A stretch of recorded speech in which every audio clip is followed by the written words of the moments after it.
alternatives. So, Mr. Telemcioğlu, the floor is yours.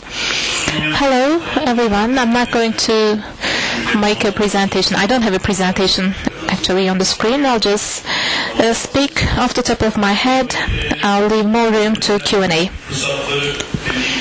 Speaking of financing opportunities for renewable energies, and if you are to make a list from free to expensive ones, we can start with the grants of the development agencies. But the development agencies are not delivering grants anymore. They can only provide grants for awareness-raising activities. ISES agency, IPAD agency, has grants for municipalities and for individuals. They have a regulation to be enacted by the end of this month. By the way, IPAD program is valid for 42 provinces in Turkey, and they will be funding the projects of municipalities.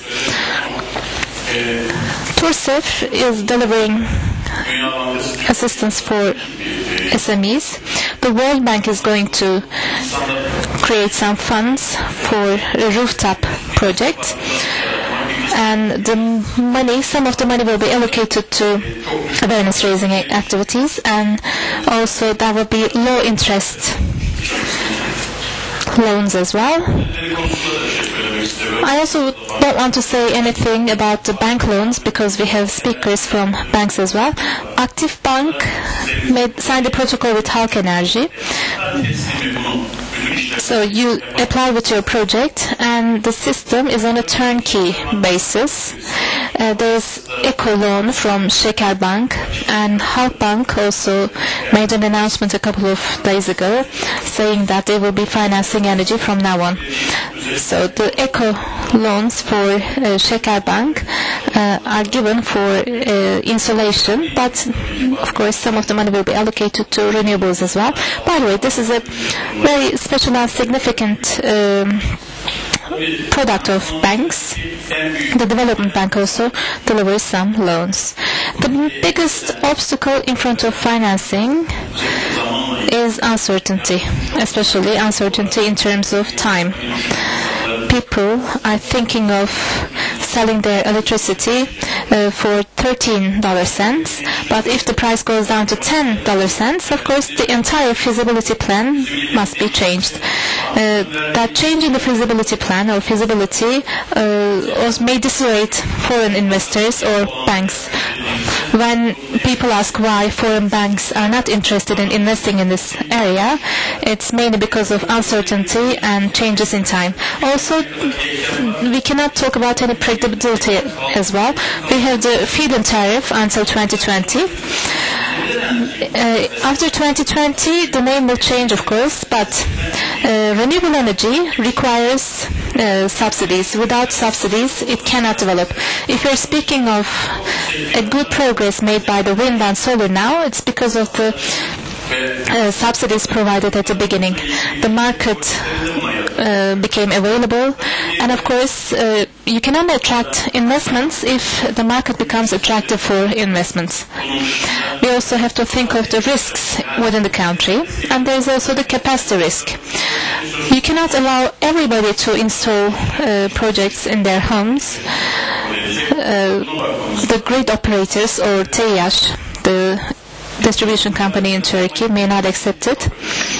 So I was speaking of uncertainty and tariff changes. Yes, people are making investments now. Maybe they will get a return of investment within 10 years and they will make profit for a couple of years. But without legal arrangements, if they're not able to sell their electricity in the eligible market, and if the state will charge any money they want, of course this will financially damage the companies. So let's now talk about alternative ways of financing. The most important issue here is that the financing should be sustainable.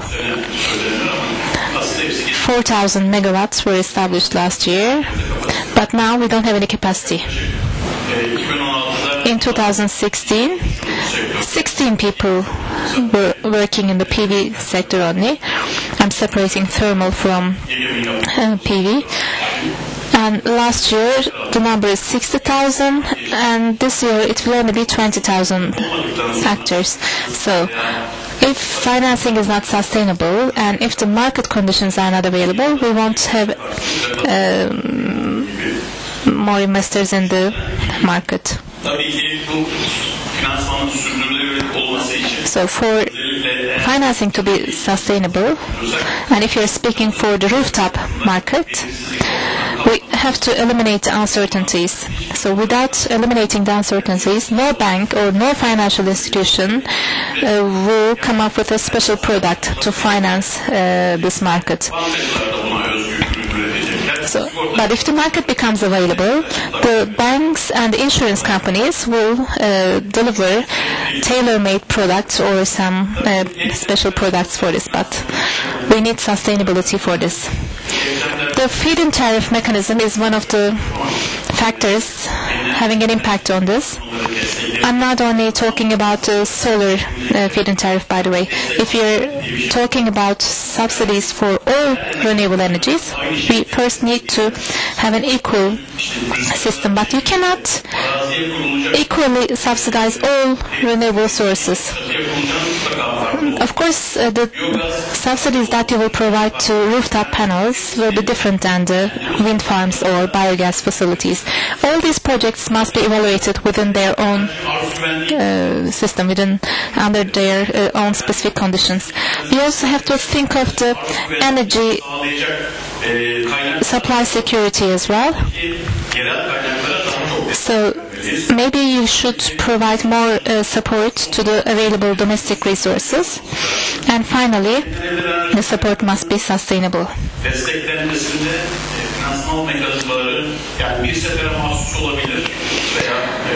The financial mechanisms might be made available only once, but we can also talk about consistent mechanisms as well.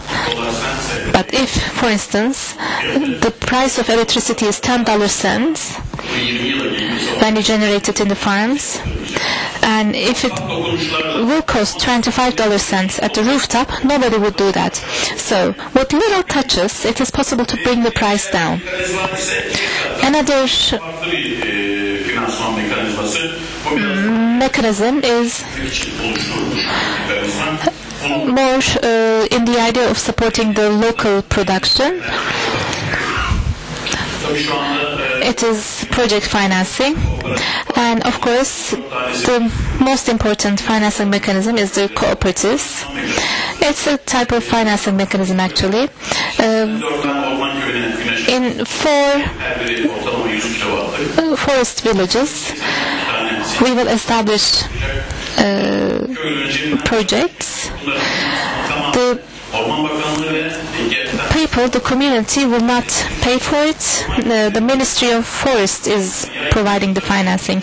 The idea is to raise awareness within forest villages, and the other projects that will be established in the future will be financed by the Ministry of Forestry. So how will this work? There will be a company. The company will go and make an arrangement or agreement with the cooperative in the village. The money will be paid by the Ministry of Forest, and the villagers will be paying their bills. After 7, maybe 8 years, the plant will change ownership, and the villagers will become the owners. At the moment, we are aiming at 100 villages. The UNDP, Gündar, and Ministry of Forestry prepared this project in 2013. Of course, it takes a long while to commission this project, but I think it will be a good financial model or income model for the villages. The provincial bank also said that they will be providing money for this project. So, renewable energy cooperatives.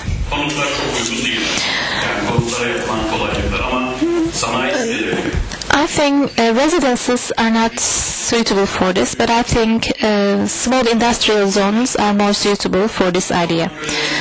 Yes, we are building these cooperatives in the forest villages. The idea was not to establish the cooperative just for the sake of it, actually. The reason why we established the cooperative is because of legal obligations. The only way to sell electricity was through establishing a cooperative, so we had to find a way. The project was written in 2013, but of course things have changed until 2015. So we had to come up with the cooperative model.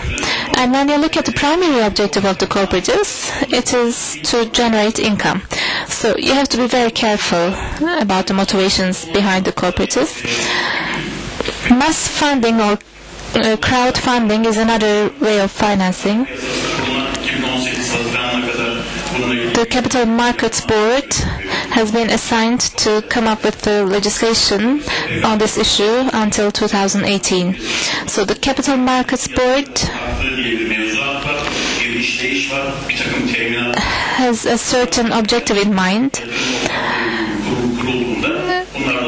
A body for collective energy generation will be established, and this body will collect funds to finance collective projects.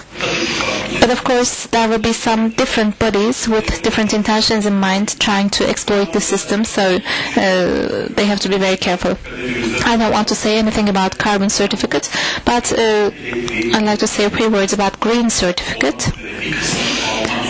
So public has to purchase some of the energy to support the generation.